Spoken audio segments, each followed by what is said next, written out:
Świadectwa do tego raportu zaczęliśmy zbierać tuż po tym, jak rosyjskie wojska wyszły z obwodu kijowskiego. Natknęłyśmy się na kolumnę spalonych samochodów stojącą na drodze z Łypiwki do Koroliwki. Dookoła leżało kilka martwych psów. Samochody miały ślady po pociskach. Gdy podeszłyśmy bliżej, ujrzałyśmy rzeczy osobiste pasażerów tych samochodów. Rozrzucone dziecięce ubranka, kosmetyki, opakowania z jedzeniem dla dzieci. I wtedy zrozumiałyśmy, że mamy do czynienia z pojazdami, którymi jechali cywile, zwykli ludzie, całe rodziny.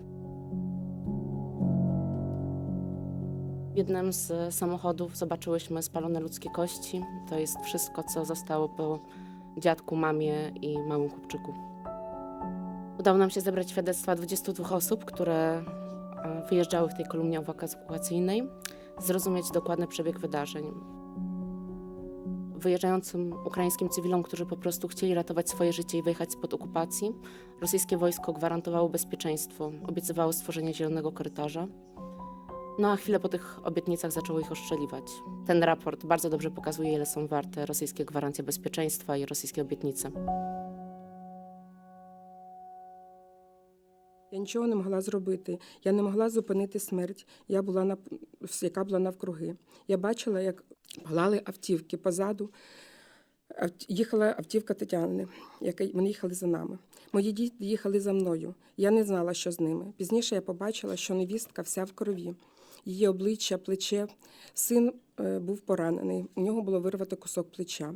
І він залишився інвалідом на все життя. Я залишаюсь жити для того, щоб всі зрозуміли, що цей злочин повинен бути покараний. Мій чоловік, який врятував родину, не витримав, після цього захворів на онкологію. Його вже немає з нами. Мій молодший син дуже важко переживає психологічно. Росія зламала наше життя, майже знищила нашу родину. Завжди залишається одне питання – за що? Я зрозуміла, що їдемо назустріч смерті. Перед лісополосою бачила, що між деревами стоїть танк, а на полі піднявся озброєний російський солдат. Почався дуже великий обстріл. Я бачила, як летіли кулі по машині. Це жах, який не можна передати словами. Потім я мало що бачила. Лише коли змогла обернутись, то побачила чоловіка. Мого вже немає, півголови. Ми дивом доїхали до українського блокпосту, але невістка була вже мертва. Її пробило осколком легені. Вона змогла врятувати свою дитину, закривши його своїм тілом.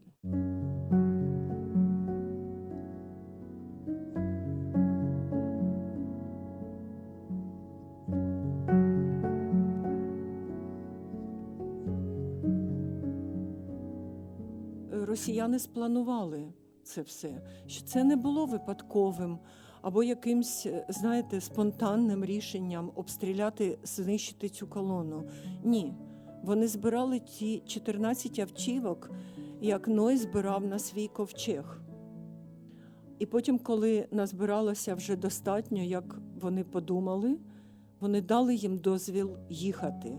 Російський офіцер, заглядаючи в кожну автівку, попереджав, що водій мусить їхати не більше, ніж 20 кілометрів, що зустрічна колія замінована, тому йому не можна не обганяти, не розвертатися. І що якщо почнеться обстріл, всі автівки мусять зупинитися. Нащо він це їм говорив? Тому що все це було сплановано і очікувано. Неочікуваним для мене є інше. Сподівання всіх інших людей, що все є не так погано, що, можливо, з Росією можна домовитись, що, можливо, не всі там такі погані.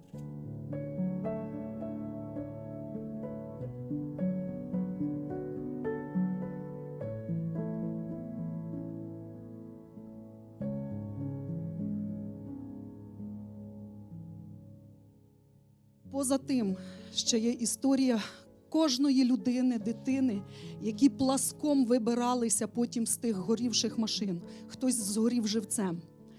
Тут живі свідки, тут люди, які втратили близьких і рідних.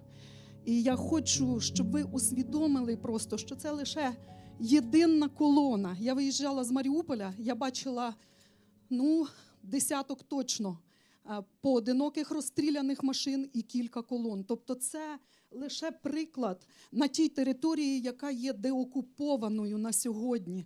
А скільки ми ще всього не знаємо. Wiemy, że te zbrodnie na tych terytoriach okupowanych, oni czynią się dalej. Jeżeli my mówimy o jakichś ustępstwach, to oni po prostu nie zaprzestaną. Naprawdę bardzo ciężko jest czytać szczegóły tych raportów, ale z drugiej strony to powołuje do sprawiedliwości. Te wszyscy zbrodniarze staną przed sądem. Chcę podziękować od swojej strony, od strony ambasadora, od strony ambasady za działalność Centrum Lemkina i za działalność Instytutu Pileckiego. Wy naprawdę robicie bardzo ważne rzeczy, które potem pozostaną jako ewidencja tych strasznych zbrodni Rosji w tej wojnie.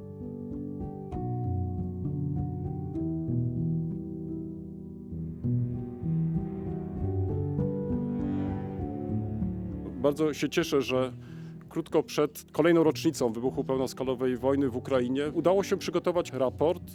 Materiał zebrany przez współpracowników Centrum Lemkina jest bardzo obszerny, obejmuje ponad 1600 relacji, zarówno audio, jak i wideo. W związku z tym w pierwszej kolejności materiał ten musi być opracowany. Raport, który prezentujemy, z jednej strony jest dowodem na to, że ta problematyka nas stale zajmuje, ale także nie chcemy na tym poprzestać. Zapowiadając kolejne raporty, chcę tym samym powiedzieć, że będziemy chcieli zwrócić uwagę także na inne aspekty związane z tą problematyką.